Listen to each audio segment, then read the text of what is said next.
Boa tarde, gente. Então, a gente está aqui para dar sequência às nossas aulas aqui da classe de vida cristã.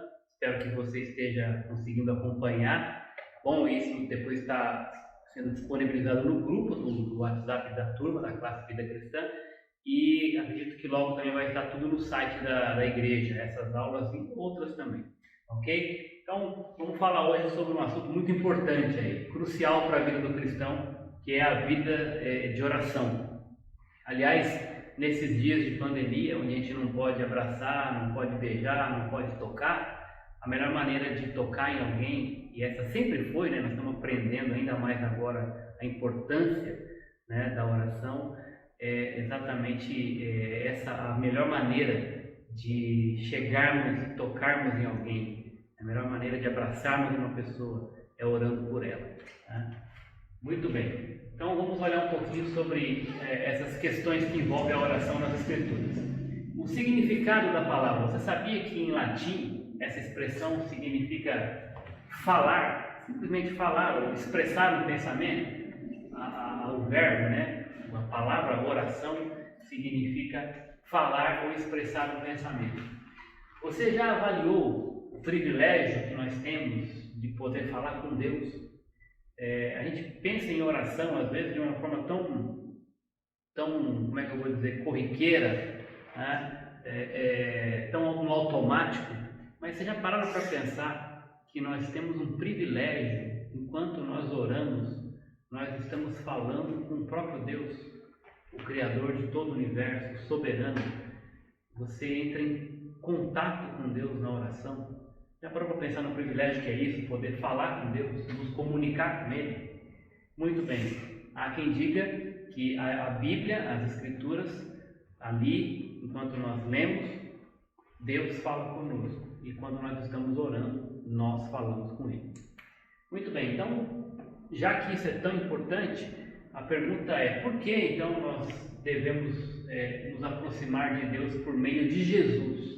E por que as nossas orações devem ser feitas em nome de Jesus? Né? Claro que não necessariamente recitar a frase no final, né? Em nome de Jesus, amém. Mas ter a consciência, né? E ter essa predisposição de entendimento no coração e na mente de que a sua oração está sendo feita ou deve ser feita em nome de Jesus. Né? Por que isso? Vamos ver esses dois textos aí, 1 Timóteo 2,5. O texto diz assim: porque há um só Deus e um só mediador entre Deus e os homens, o homem Cristo Jesus. Então, essa questão da mediação de Cristo. Nós chegamos a Deus Pai pelo Espírito Santo, mas porque Jesus abriu esse caminho. Quando ele morre, o texto de Hebreu vai dizer que ele rasga o véu. E esse acesso do homem pecador até Deus Pai não precisa mais ser feito por um sacerdote, né? Ele agora, o homem, por causa do sacrifício de Jesus, tem acesso direto a Deus, mas lembra, por meio de Cristo. É interessante, né, nós olharmos, tem mais um texto que aponta para isso, né? Jesus está dizendo aqui: eu farei o que vocês pedirem em meu nome, para que o Pai seja glorificado no Filho, ou seja, em meu nome, ou seja, de acordo com a minha vontade, de acordo com o padrão do caráter santo de Deus. Muito bem. Uma ilustração que eu acho legal sobre isso: quando eu era pequeno, a gente, não sei se já aconteceu isso com você, mas geralmente você ia, né, até o barzinho da esquina, como a gente falava, a venda, né? Buscar lá algumas coisas para casa, né? Ou comprar alguma coisa.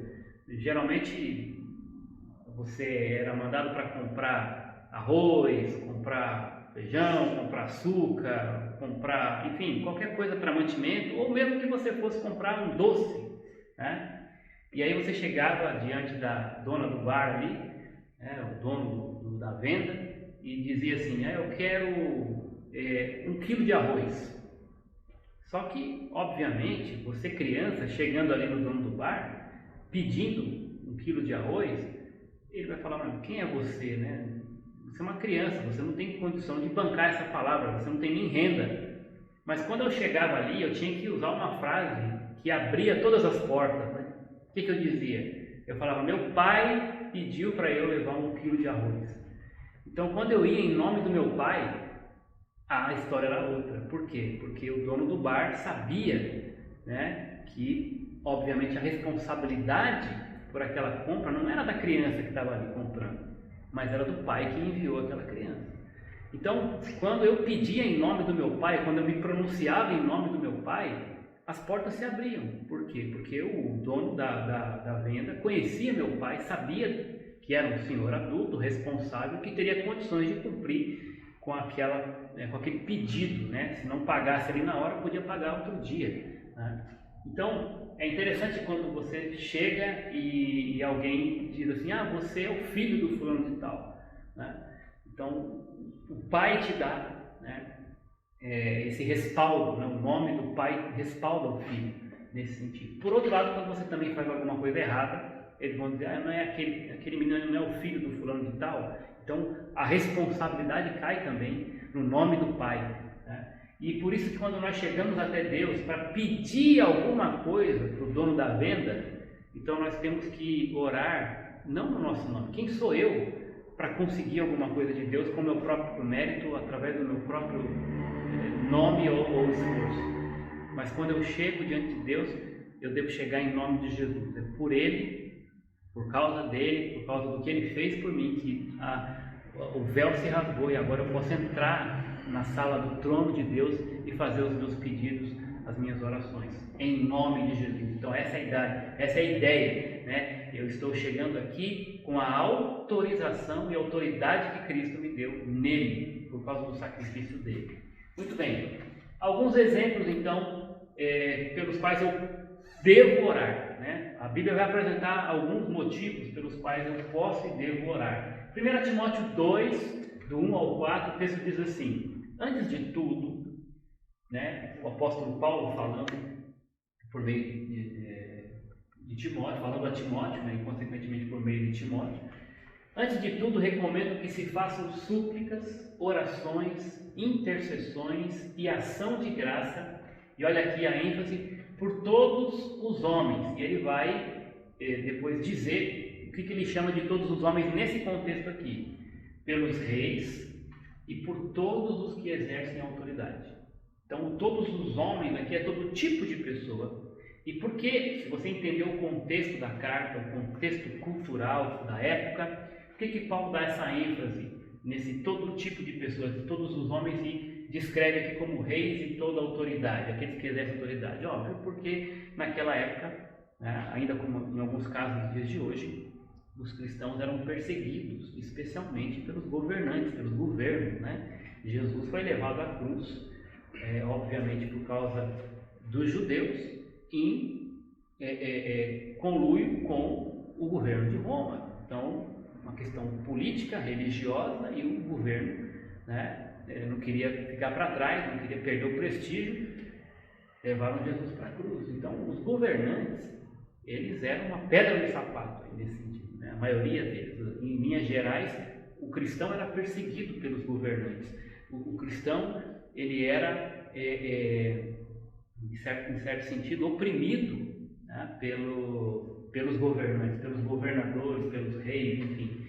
Paulo passou por isso, outros apóstolos passaram por isso, os discípulos de Cristo passaram por isso. E aí ele está dizendo o seguinte, a tendência do cristão era odiar aquele que estava em posição de autoridade, porque ele era contra, né, o Evangelho. Mas o que o apóstolo Paulo está dizendo aqui? Olha, vocês devem orar por eles também. Aqueles que estão em cargos de autoridade, os reis, os governantes, eles estão ali, ele fala isso na carta aos Romanos, porque Deus permitiu que eles estivessem ali, né? Não há autoridade que não proceda de Deus. Paulo fala isso em Romanos capítulo 6, né? Então, nós devemos orar pelos nossos governantes, por mais que eles de fato não conheçam a Deus, ou ainda que conheçam, por mais que eles possam agir, né, com as atitudes contrárias àquilo tudo que nós pregamos e cremos, que toda a corrupção que envolve os governos, nós ainda temos, quem quer que seja o governante, temos que orar por eles. Então, se nós formos olhar para o nosso cenário hoje, né, alguns são muito a favor, outros são contra totalmente, outros não têm uma posição definida em relação a gostar ou não de um governo, de um presidente, enfim. O fato é que não depende do que a gente acha ou gosta. A Bíblia nos pede para orarmos pelos nossos governantes, por aqueles que exercem autoridade, todo tipo de pessoa. E nesse tipo de pessoa envolve os governantes, os que exercem autoridade, por mais que a nossa tendência seja criticar, falar mal, ou até, enfim, às vezes até passamos do limite, né, com palavras que não edificam contra aqueles que têm autoridade. Claro, cada um vai dar conta diante de Deus por aquilo que Deus coloca em suas mãos, mas o nosso papel como igreja, como cristãos, é orar por todos os homens, ou por todo tipo de pessoa, por todo tipo de gente, inclusive aqui pelos reis e todos que exercem autoridade. Para quê? O nosso pedido é nesse sentido, para que tenhamos uma vida tranquila e pacífica, com toda piedade e dignidade. Isso é bom e agradável perante Deus. Esse tipo de oração por esse tipo de pessoa, isso é bom e agradável perante Deus, o nosso Salvador, que deseja que todos os homens sejam salvos. E aqui, de novo, para a gente entender que muitas vezes se tira esse versículo fora de contexto, dentro do contexto aqui, o todos os homens está linkado com esse todos os homens descritos aqui, reis e aqueles que exercem autoridade. Deus também quer que eles sejam salvos. Deus também quer que um governante seja salvo. Deus também quer que uma autoridade seja salva. Ele morreu nesse sentido por todo tipo de pessoa, né? E Ele quer que essas pessoas, Ele tem esse desejo, que elas cheguem ao conhecimento da verdade, né? Muito bem, então, primeiro, né, motivo aqui pelo qual nós devemos orar, ou por quem devemos orar, pelas autoridades e pelos governos. Outro texto, em Mateus 6, o famoso texto da oração do Pai Nosso, nós oramos para que venha o reino de Deus, e aqui é um aspecto não só escatológico do reino que ainda vai se estabelecer completamente, mas também do aspecto hoje eclesiológico. A igreja, ela é o reino de Deus, o agente do reino de Deus na terra. Nós, como corpo de Cristo, vivemos aqui, nós não somos deste mundo, né? O nosso rei é Jesus. Enquanto nós vivemos submetidos às autoridades, nós temos uma autoridade suprema, que é o nosso rei, Jesus. Então nós temos que viver aqui como cidadãos desse reino, né? Nos comportando e ilustrando em nossas vidas o caráter do nosso rei, do nosso Deus. Então a nossa oração tem que ser que cada vez mais o teu reino aqui na terra, desde já, se faça presente, que as pessoas possam ver em nós, corpo de Cristo, a figura do rei, né? E do que seria então o reinado ideal, através de súditos que se comportam, né, com base na vontade, nos desígnios, na lei desse rei. Seja feita a tua vontade, ou seja, que aqui as nossas atitudes, a nossa vivência reflita a tudo aquilo que está descrito como vontade de Deus na sua palavra. Assim, na terra isso já, né, como no céu isso já está estabelecido, Deus reina com toda a autoridade. Dá-nos hoje o nosso pão de cada dia, e aqui uma oração pelas necessidades básicas, devemos orar também pelas necessidades básicas, o pão de cada dia. Olha o perdão aqui, né? Perdoa as nossas dívidas, então nós estamos pedindo a Deus perdão, assim como também estamos pedindo para Ele nos dar essa capacidade de continuar perdoando os nossos devedores, né? Então refletindo esse caráter dele de perdoador também na nossa vida. Não nos deixe cair em tentação, outro motivo, né, que nós devemos orar constantemente, Senhor, nos guarde de cair na tentação, e elas são diversas, em diversas áreas, de diversas formas, todos os dias nós somos tentados de todos os lados, e pedir que Ele então nos livre do mal, né? Que Deus nos guarde do mal, porque Teu é o reino, o poder e agora para sempre. Mateus 6, 10 a 13, outro motivo, alguns motivos pelos quais devemos orar então, estão descritos aí, né? Pelo reino de Deus, a sua vontade, o pão de cada dia, o perdão, o livramento de tentação, enfim. Esses são mais alguns motivos pelos quais devemos orar. O texto de Tessalonicenses, primeira carta de Paulo aos Tessalonicenses, capítulo 5, verso 18, diz assim: deem graças. Então, nas nossas orações também tem que envolver gratidão, ação de graça, agradecimento. Às vezes é tão difícil agradecermos, é tão fácil criticarmos quando alguma coisa não está saindo do jeito que gostaríamos. Tão fácil, às vezes pedimos e só pedimos e pedimos, mas olha aqui o importante, agradecimento. Tudo que você tem tido e tudo, quem você é hoje em Cristo, você tem que agradecer, porque só o é por causa do que Ele fez por você. Isso tudo Ele fez de graça, favor imerecido. Por isso tem que dar graça, tem que agradecer porque Deus, Ele é muito generoso, muito bondoso. Se pudéssemos parar aqui agora para pensar em quantos motivos temos para agradecer, passaríamos bons minutos aqui lembrando de todas as coisas que Deus tem feito por nós, né? Deus tem nos guardado, né? Agradeça a Deus nesse momento tão difícil. Deus está guardando você, guardando sua família, ainda que você tenha passado por dificuldades, tenha casos talvez na sua família ou de conhecidos que estão sofrendo com esse vírus ou até morreram. Deus continua sendo bom e nós sempre vamos ter motivo para agradecer a Deus, isso inclusive por causa das tribulações, porque assim nós nos parecemos mais com Ele, por meio do sofrimento, né? Nós vamos nos parecendo mais com Jesus. Então deem graças em todas as circunstâncias. Veja que interessante, agradecer não é agradecer por tudo, não é dar glória a Deus como nós falamos numa outra aula, né? Você tem um filho nas drogas, você fala, graças a Deus pelo meu filho estar nas drogas. Não é isso que o texto está dizendo, não é agradecer por tudo, né? Mas continuar agradecendo pela bondade de Deus e confiante, num caso como esse, de que obviamente não é essa a vontade de Deus, e orando e esperando que Deus reverta essa situação, que esse menino ou essa menina saia das drogas, que Ele te dê sabedoria para conduzir essa situação, continuar amando o seu filho, ajudando ele, né? Orientando ele na palavra, e esperando que Deus faça uma obra que muitas vezes não vai estar ali no nosso alcance e às vezes não temos nem ideia do que fazer, mas temos que perseverar na oração e continuar dando graças, porque nós conhecemos um Deus que é poderoso, conhecemos um Deus que faz aquilo que vai além do que nós podemos pedir ou até pensar. Então, dar graças em todas as circunstâncias, porque essa é a vontade de Deus para vocês em Cristo Jesus.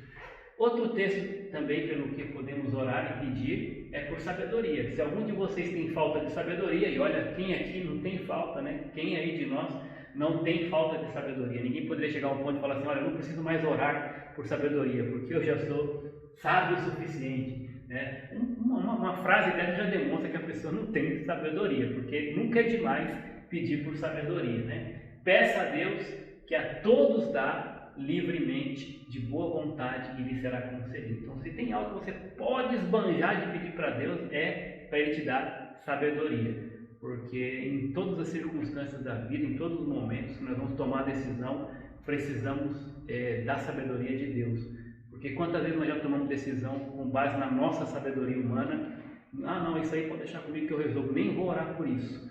Às vezes nem queria orar exatamente para não querer saber a resposta de Deus, porque talvez você já sabia que não seria a resposta que você queria, e aí foi no poder do teu braço, na tua sabedoria corrompida, limitada, e se deu mal. Por quê? Porque se nós somos filhos de Deus, nós temos que pedir por uma sabedoria que vem do alto, né?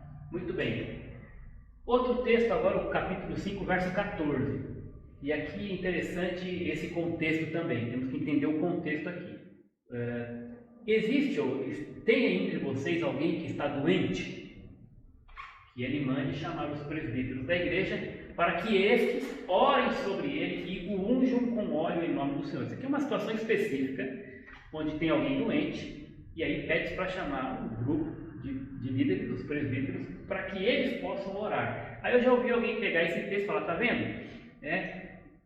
A oração mesmo poderosa não é de qualquer um, não, é dos presbíteros. Eles têm uma oração, então tem gente que pega isso aí e fala assim, não, quando tiver um caso de doença, quem você tem que chamar para orar mesmo é o pastor, é o diácono, é o líder de PG. Gente, vamos entender o contexto aqui, né? É óbvio que havia uma pessoa acamada, mas isso ia além de uma doença simplesmente física. Dentro do contexto ali, se vocês lerem com calma, né, até o contexto que vem aqui, após, versos 15 daí para frente, aparentemente havia pecado envolvido, como aquele que Davi fala no Salmo 51, enquanto eu calei o meu pecado, os meus ossos envelheceram. Parece que o fato dele de ter pecado não confessado e conhecendo a Deus, aquilo foi trazendo um mal no coração dele, e depois aquilo passou para o corpo, né?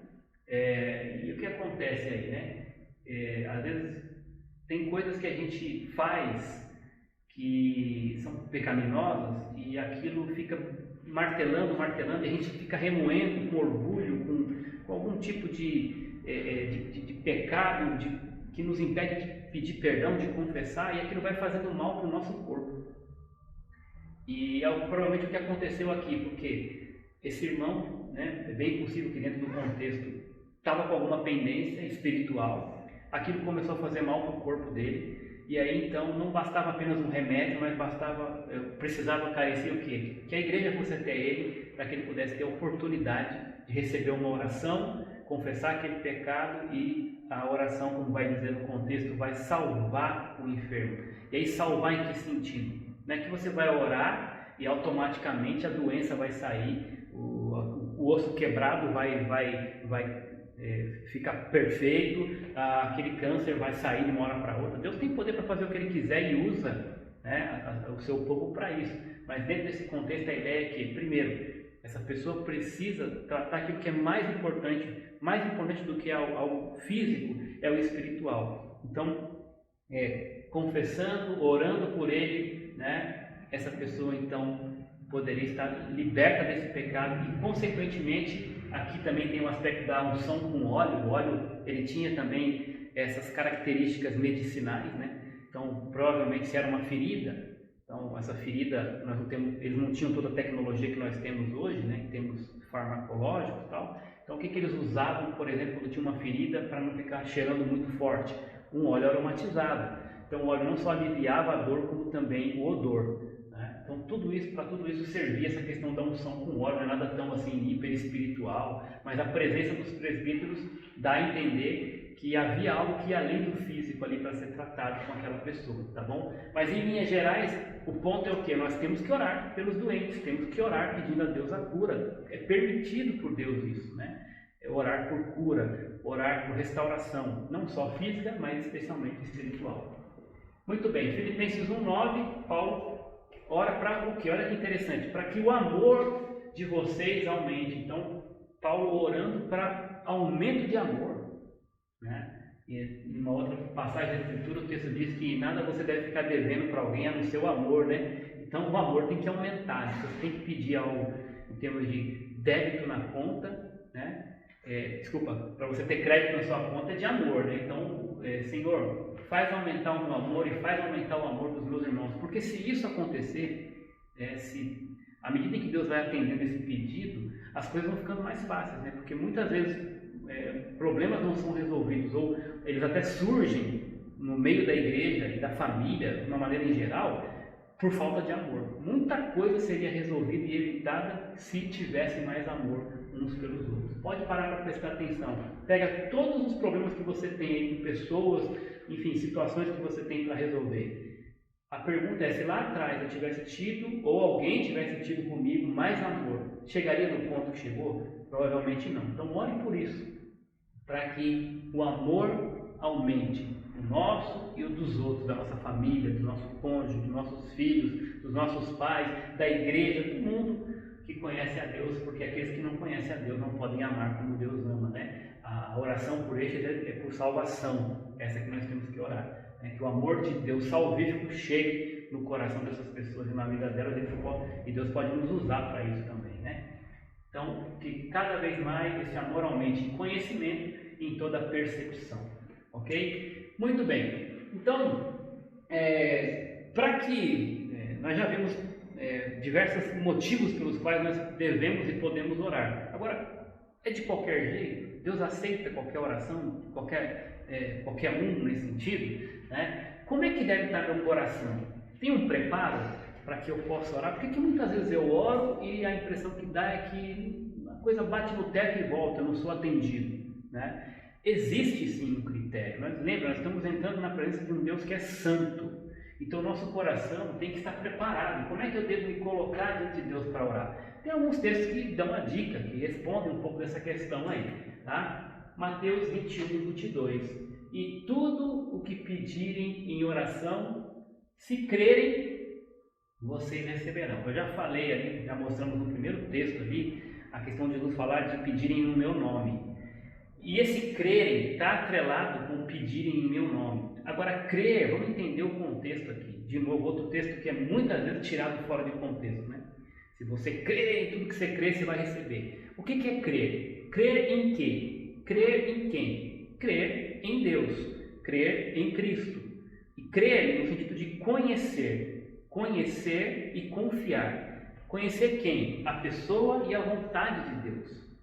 Então, o se crer não é você crer no que você quiser crer. É crer em quem, para quem está sendo feito e qual é o caráter desse que está recebendo a nossa oração. Eu costumo contar também uma ilustração sobre isso, orar em nome de Jesus e orar com fé, né? Ou crendo.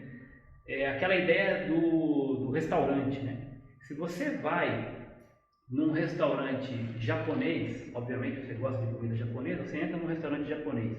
E ali, então, quando você chega diante, né, do garçom, ali, não sei que nome que dá para o rapaz ali do restaurante japonês, o garçom que vem para te servir, e aí então você chega para ele, num restaurante japonês, e pede para ele uma buchada ou uma feijoada.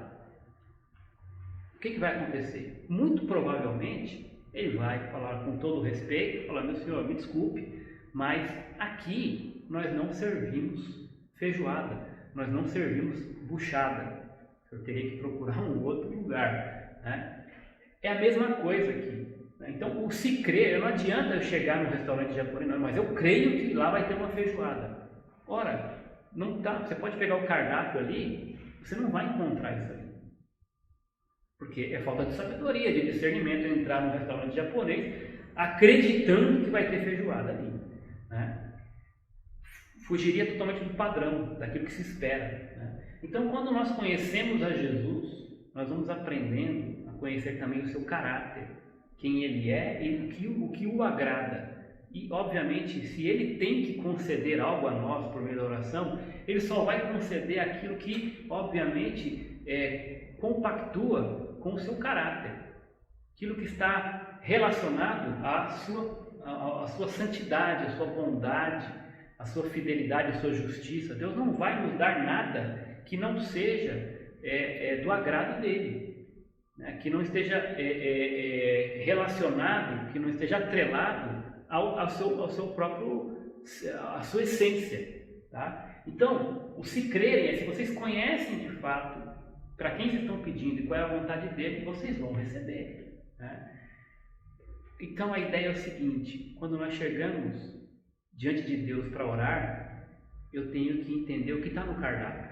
E o cardápio é a Bíblia.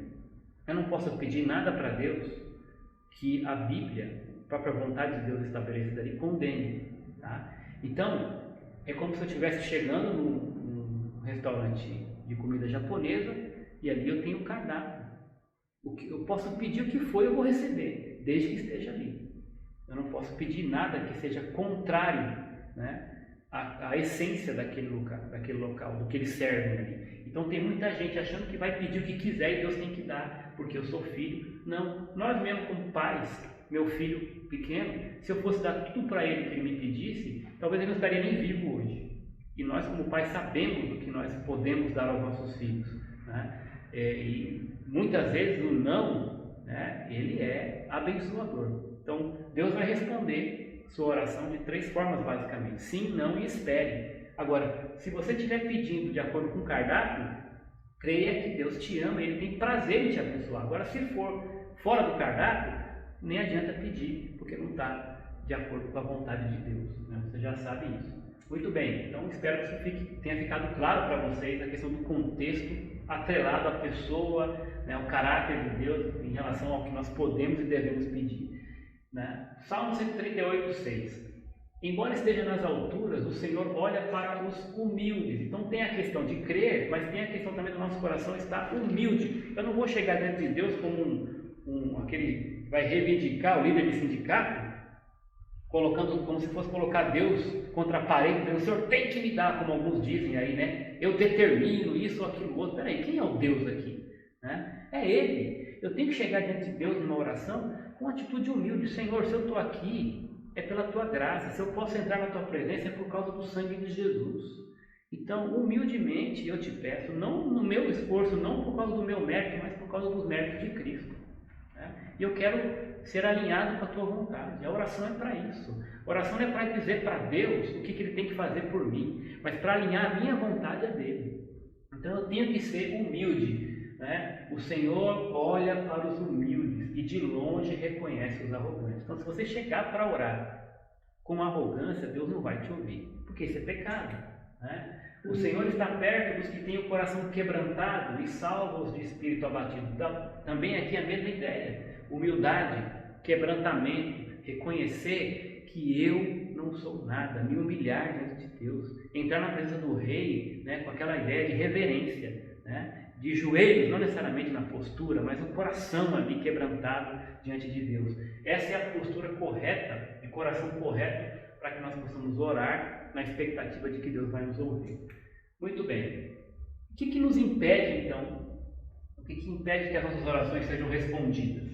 Eu acredito que, de acordo com o que nós já temos falado até aqui, você tem uma ideia do que possa nos impedir, né? O que nos impede? O que impede que a nossa oração seja respondida? Olha só que interessante, Isaías 59, Deus vai falar para o seu povo assim: o braço do Senhor não está tão curto que não possa salvar, e o seu ouvido tão surdo que não possa ouvir. Vejam isso. Mas as suas maldades separam vocês do seu Deus, e os seus pecados esconderam de vocês o rosto dele, e por isso ele não os ouvirá. Gente, isso está muito claro aqui, né? O povo de Deus chegando até ele, orando e não sendo atendido ou respondido. Por quê? Não porque Deus tem braço curto, não porque Deus tem ouvido, né, que não possa ouvir, está com cera. Não, ele está dizendo que Deus está pronto para ajudar, pronto para ouvir. Mas o que acontece? As maldades, os pecados de vocês faz com que Deus não os ouça. Deus não vai compactuar com pecadores. Para entrar na presença de Deus, para ter, no sentido aqui, o direito de ser ouvido, você tem que entender diante de quem você está entrando. Imagine se você fosse ter uma reunião hoje com o governador do estado ou com o presidente da república, e você chegasse diante dele com roupas sujas, maltrapilho, né? Chegasse de chinelão, você não seria nem recebido, né? Eu estou fazendo uma comparação grosseira, mas a ideia é que tem uma postura de santidade, de pureza. Você tem que estar entrando na presença de Deus. A primeira coisa que você vai fazer é: Senhor, confessar os seus pecados, me perdoa, Pai, né? Eu não sou digno, eu quero confessar. E aí se preparar diante de Deus para que possa pedir alguma coisa. Então, por que vocês não são ouvidos? Por causa dos pecados, das maldades, obviamente aqui não confessadas, não reconhecidas e confessadas e abandonadas diante de Deus, tá? Faltava arrependimento para o povo aqui. E arrependimento é um tripé, né? Pensa aí no tripé, né? Você reconhece que errou, confessa o erro e deixa o erro, tá? Isso tem que estar no teu coração. Deus faz essa leitura do coração. Tem gente que vai ali fazer oração falando frases de arrependimento, mas Deus sabe que lá no fundo a pessoa não está arrependida. Ela só está falando da boca para fora. E Deus não vai ouvir, né? Porque Ele é Deus, Ele conhece, Ele faz a leitura do nosso coração melhor que nós mesmos. Salmo 66, 18 a 20. Se eu guardasse, se eu escondesse, né, se eu acalentasse o pecado no coração, o Senhor não me ouviria. Mas Deus me ouviu, deu atenção à oração que lhe dirigi. Olha, por que Deus ouviu e deu atenção? Porque Ele não acalentou o pecado, não escondeu, não guardou, até porque é inútil, né? É ignorante demais alguém pensar que pode esconder alguma coisa de Deus. E o que Deus espera? Confissão. Quando nosso filho faz alguma coisa errada, uma vez eu cheguei em casa e peguei meu filho, o Heitor, pequenininho, com a boca toda verde, o dente todo verde, né? E eu olhei de lado, tinha um daqueles giz de cera, né? Tudo ruído em cima do criado mudo. E aí eu perguntei, óbvio que eu sabia, não tinha como negar eu, né? Como adulto, dentro do meu discernimento, eu logo matei a charada, né? Boca toda verde, dente tudo verde, e o giz de cera em cima do criado mudo ali, todo ruído. O Heitor comeu o giz de cera, né? E aí eu falei, só que eu quero confirmar isso com ele. E aí eu fui até ele, mesmo sabendo, já poderia chegar e falar para ele, por que você comeu o giz e tal? Mas eu fiz uma pergunta primeiro, porque eu queria ouvir dele uma confissão. O que você fez, Heitor? Né? E aí ele olhou para mim e falou, nada, com a boca toda verde. Aí eu perguntei de novo, você comeu o giz de cera? Ele falou, não. E a boca toda verde. Ora, é assim, né? assim que Deus nos vê diante do nosso pecado. Muitas vezes eu estou chegando para Deus com a boca toda verde e dizendo para Ele, não, Senhor, eu não fiz nada. Né? Então Deus quer que você confesse, não guarde o pecado, porque essa é a condição para Ele te ouvir, porque Ele quer, Ele sabe que você é pecador, Ele sabe que nós somos limitados. Então conta para Ele, se abre, Ele já viu, não tem nada que você possa esconder. Né? O relacionamento com Deus tem que ser assim, aberto e sincero, porque isso reflete o caráter dele. Pequei, Senhor, sim, de novo, fiz isso, me perdoa. E se não está conseguindo arrepender, conta para Ele também. Né? Senhor, não estou conseguindo, me ajuda. Né? Louvado seja Deus que não rejeitou a minha oração, nem se afastou de mim, nem afastou de mim o seu amor. Então Deus nos ama e por isso Ele quer que a gente confesse, não guarde o pecado no coração. E isso vai impedir que Ele responda a nossa oração. Tá? Outro texto de Tiago aqui, vocês cobiçam coisas e não as têm, matam e invejam. Olha o pecado aqui, cobiça, né? Assassinato, inveja, mas não conseguem obter o que desejam. Vocês vivem a lutar e fazer guerras. Não têm porque não pedem. E quando pedem aqui, não recebem, porque pedem por motivos errados. Então o que impede, né, que a gente tenha a resposta de Deus para nossas orações? O nosso egoísmo, né? O nosso egoísmo e os pecados, né? Cobiça, inveja, aquela necessidade de querer ser o primeiro, necessidade de querer mostrar superioridade, arrogância. Então, aqui, o que o autor está dizendo aqui, Tiago está dizendo? Vocês pedem e não recebem. Por quê? Porque pedem por motivos errados. De novo, está no restaurante de comida japonesa pedindo feijoada. Motivo errado. Está pedindo errado. Não está no cardápio. Por isso que Deus não vai dar, porque vocês estão pedindo para gastar em seus prazeres.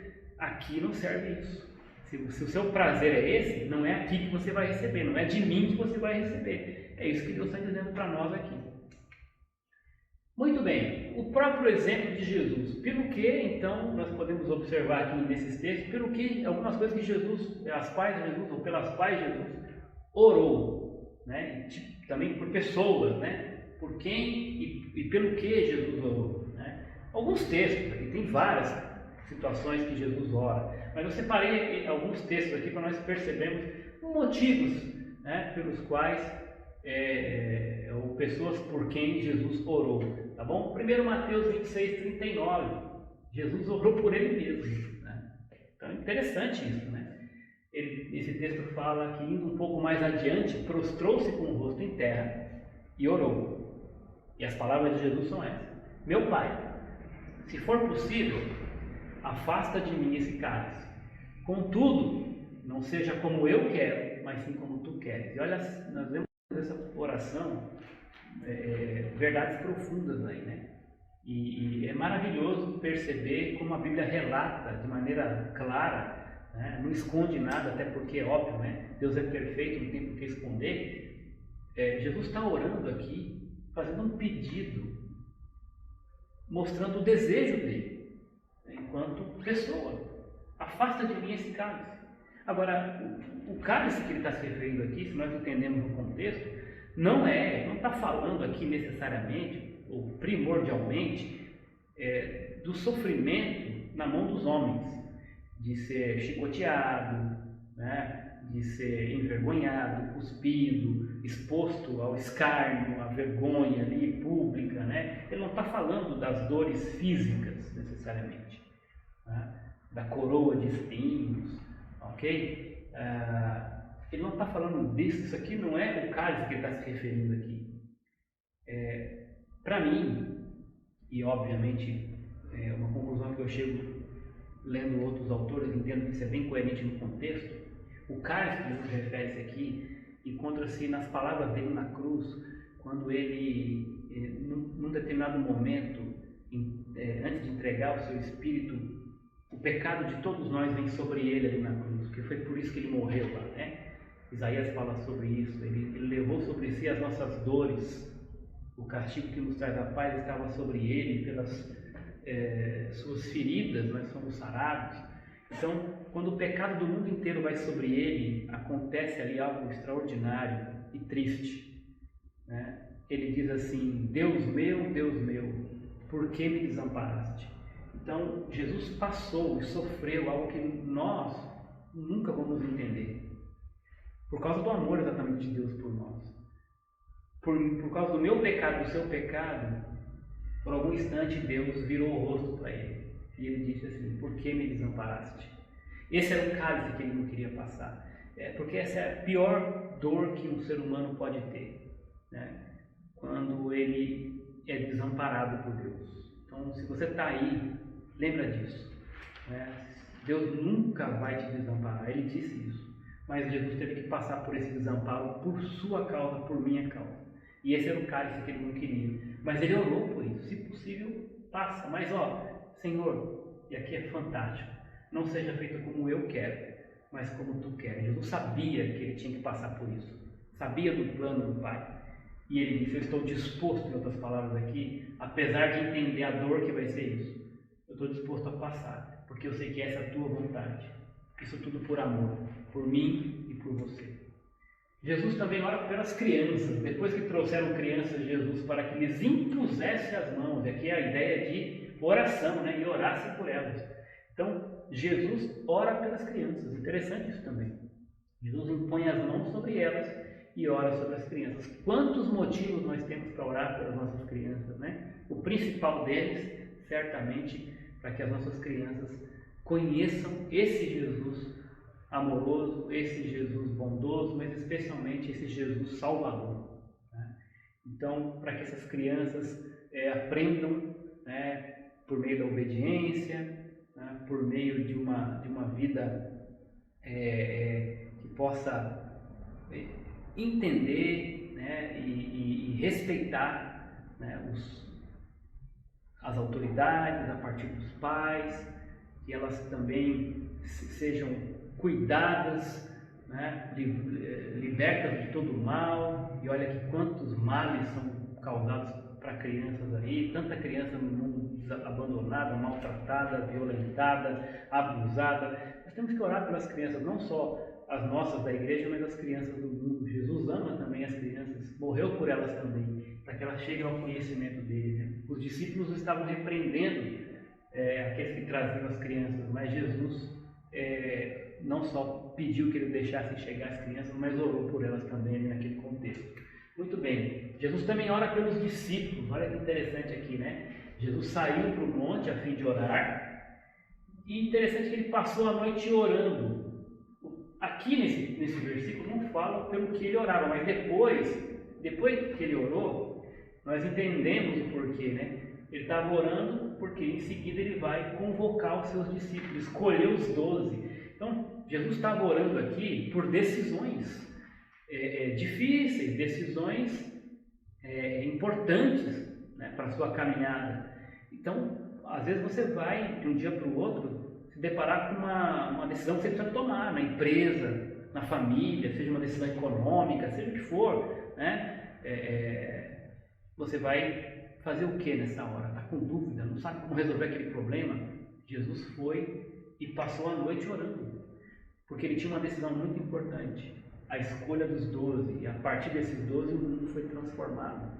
É claro que pelo poder do Espírito Santo que acompanhou esses discípulos, mas Jesus teve que fazer uma escolha, né? Não tinha só 12, mas ele escolheu, ele selecionou 12, e antes disso ele passou a noite orando para tomar essa decisão. Então, tem que tomar uma decisão, seja ela qual for, mas especialmente essas mais importantes. Olha o que você precisa fazer aqui, né? Antes de mais nada, né? Orar. E não orar pouco, não, orar muito, tá bom? Orar muito pelas decisões, tá bom? Então ele escolhe esses 12 e designa esses 12 como apóstolos, enviados por ele e através do poder dele para cumprir a grande comissão. Muito bem, Jesus também ora, aqui em João 17, pelos incrédulos, naquele momento incrédulos, mas que um dia também chegariam ao conhecimento de Jesus como Salvador. Minha oração não é apenas por eles, falando dos discípulos, daqueles que já criam. Rogo também por aqueles que crerão. Se são aqueles que crerão, então eles eram incrédulos até aquele momento, eles eram perdidos. Jesus já está orando por aqueles que iriam crer nele, né? Por meio da mensagem destes aqui, os discípulos, os apóstolos. Então Jesus está orando por eles. Deus tem ovelhas que ainda não estão no seu aprisco.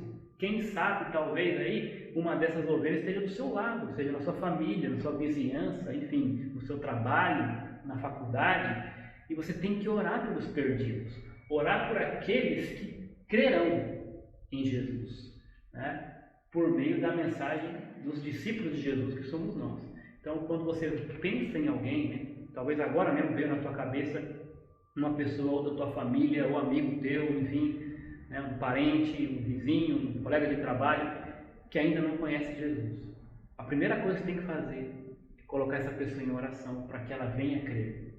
Senhor, abre o coração, né, ilumina aquela pessoa, para que o dia em que eu for falar, o Senhor possa convencê-la, por meio do Espírito Santo, em relação ao pecado, a justiça e o juízo. Eu oro para que ela venha crer, Pai, porque só o Senhor pode fazer isso. Ora por ela. Jesus orou por aqueles que ainda iriam crer por meio da mensagem daqueles que já criam, que eram os discípulos, os apóstolos. E aí temos dois exemplos, né, na Bíblia. Tem vários exemplos, eu separei dois aqui, da estrutura de uma oração. E essa de Neemias é muito interessante. Olha como ele começa, né, a oração dele. Senhor Deus dos céus, ele começa aqui, vocês vão perceber, elogiando Deus, trazendo à tona os atributos de Deus, ou seja, fazendo uma adoração a Deus. Ele não começa pedindo nada, ele começa simplesmente adorando a Deus. Deus dos céus, Deus grande, temível, fiel, né, fiel à aliança, misericordioso com os que o amam e obedecem aos mandamentos. E aí ele vai começar a dizer que os teus ouvidos estejam atentos, os teus olhos estejam abertos para ouvir a oração que o teu servo está fazendo dia e noite diante de ti, em favor de teus servos, o povo de Israel. Então ele prepara aquele ambiente adorando a Deus grande, temível, misericordioso, enfim. Então ouve a minha oração, Senhor, em favor do meu povo, o povo de Israel. E aí ele vem aqui, confissão. Como é que vai pedir alguma coisa se está em pecado? Então ele começa aqui, adorando, e agora ele vai confessar, né?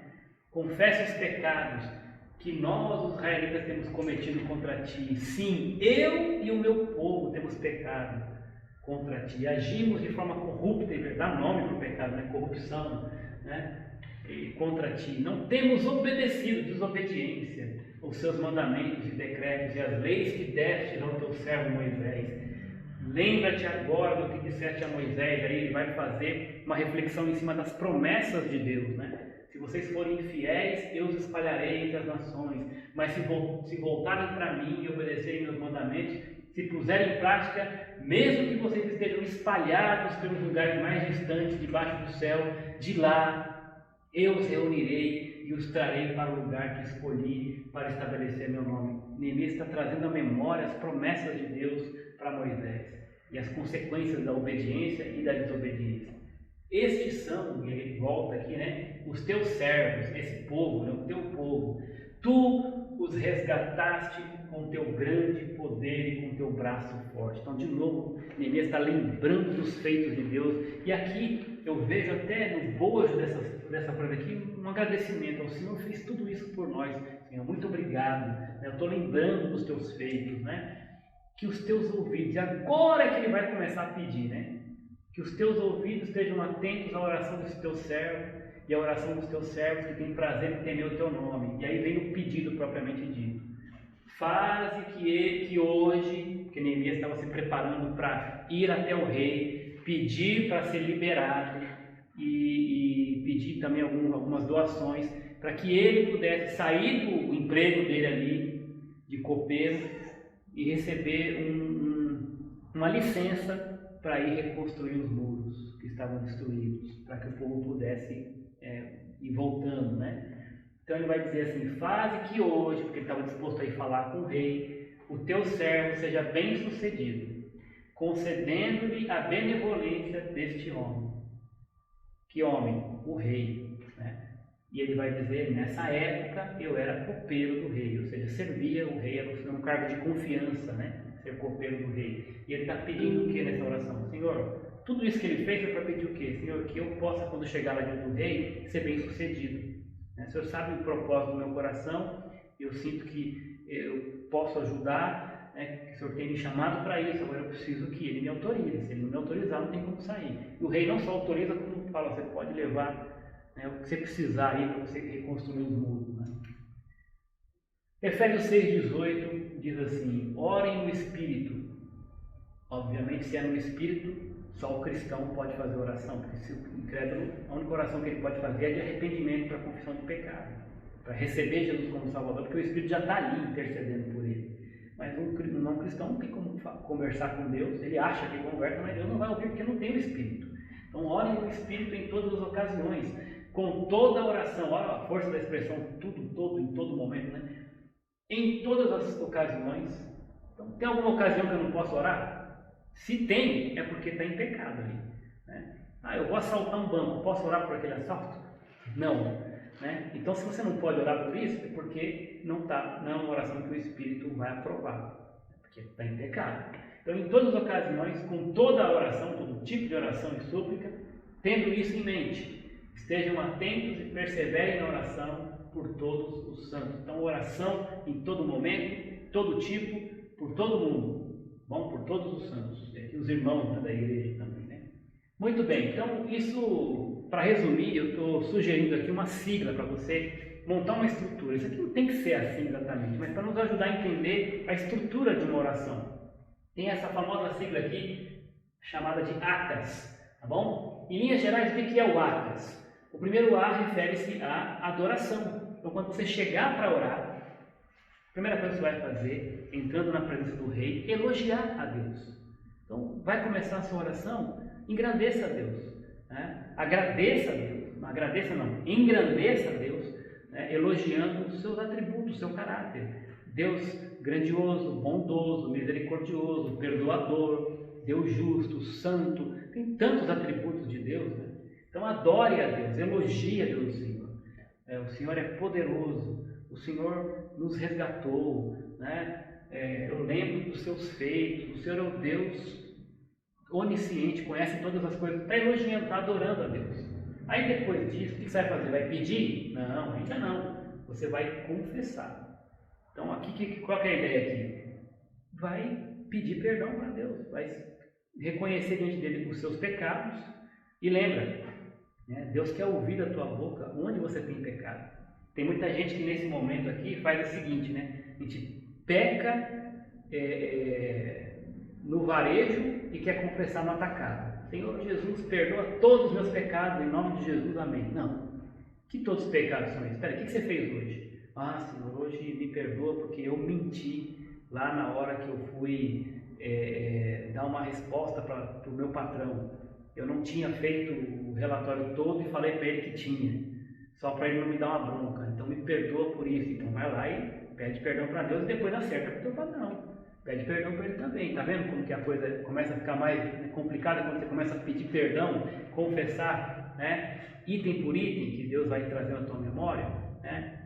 Perdoa porque eu me irei, Senhor, hoje com a minha esposa, ou com meu filho, ou com meu pai. E falei aquela palavra que eu não devia, então vai lá, pede perdão para ele. Está vendo como que a coisa começa a ficar um pouco mais, né?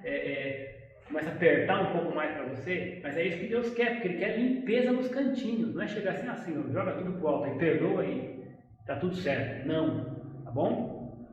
Então, confissão de pecados. Aí, depois disso, vamos pedir? Ainda não, vamos agradecer.